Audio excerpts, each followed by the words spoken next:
বন্ধুরা, এখন আমি সেই শহরে আছি যেই শহরে ইউসুফ আলাইহিসসালাম ওনার জীবনের বেশিরভাগ সময় পার করেছেন। এমনকি এই শহরের ফেরাউনই ছিল পৃথিবীর প্রথম ফেরাউন যে ইসলাম ধর্ম গ্রহণ করেছিল।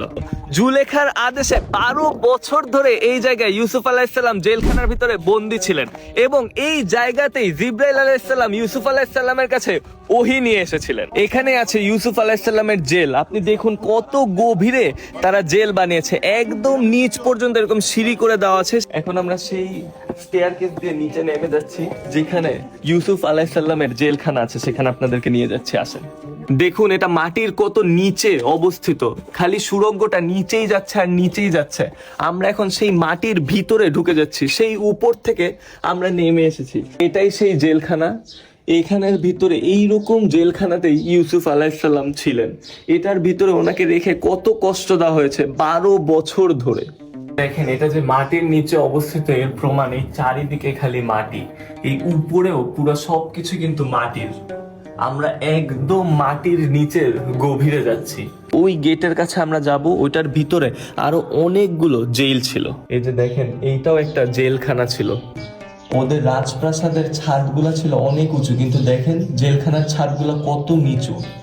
এখানে কয়েদিদেরকে নিয়ে যেত। আমাদের ইউসুফ আলাইহিসসালামকে ঠিক এইভাবে নিচু ছাদের ভিতরে করে নিয়ে যাওয়া হয়েছিল। কি কষ্টটা ওনাকে দেওয়া হয়েছে। বন্ধুরা, আপনারা হয়তোবা জানেন ইয়াকুব আলাইহিসসালাম এবং ইউসুফ আলাইহিসসালাম বর্তমান যে ফিলিস্তিন আছে সেই ফিলিস্তিনে জন্মগ্রহণ করেছিল। ইয়াকুব আলাইহিসসালামের 11 সন্তানের মধ্যে একজন সন্তান ছিলেন ইউসুফ আলাইহিসসালাম। আর ইউসুফ আলাইহিসসালাম একদিন স্বপ্নে দেখেন যে চাঁদ আর তারা ওনাকে সেজদা দিচ্ছেন, আর এটা তিনি ইয়াকুব আলাইহিসসালামকে জানান। ইয়াকুব আলাইহিসসালাম তখন বুঝতে পারেন যে ইউসুফ আলাইহিসসালামও ওনার মতো একজন নবী হবেন, তাই তিনি ইউসুফ আলাইহিসসালামকে সবচেয়ে বেশি ভালোবাসতেন। তাই ইউসুফ আলাইহিসসালামের অন্যান্য ভাইরা ইউসুফ আলাইহিসসালামের উপর অনেক বেশি হিংসা করতেন, আর তারা একদিন ইউসুফ আলাইহিসসালামকে একটা কূপের ভিতরে ফেলে দেন।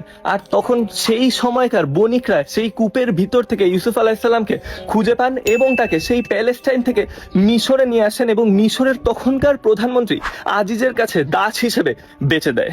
ইউসুফ আলাইহিসসালাম ছোটবেলা থেকে অনেক সুন্দর ছিলেন। আজিজ যখন ইউসুফ আলাইহিসসালামকে দাস হিসেবে নিয়ে যায়, তখন আজিজের স্ত্রী জুলেখা ইউসুফ আলাইহিসসালামকে দেখে অনেক বেশি পছন্দ করেন।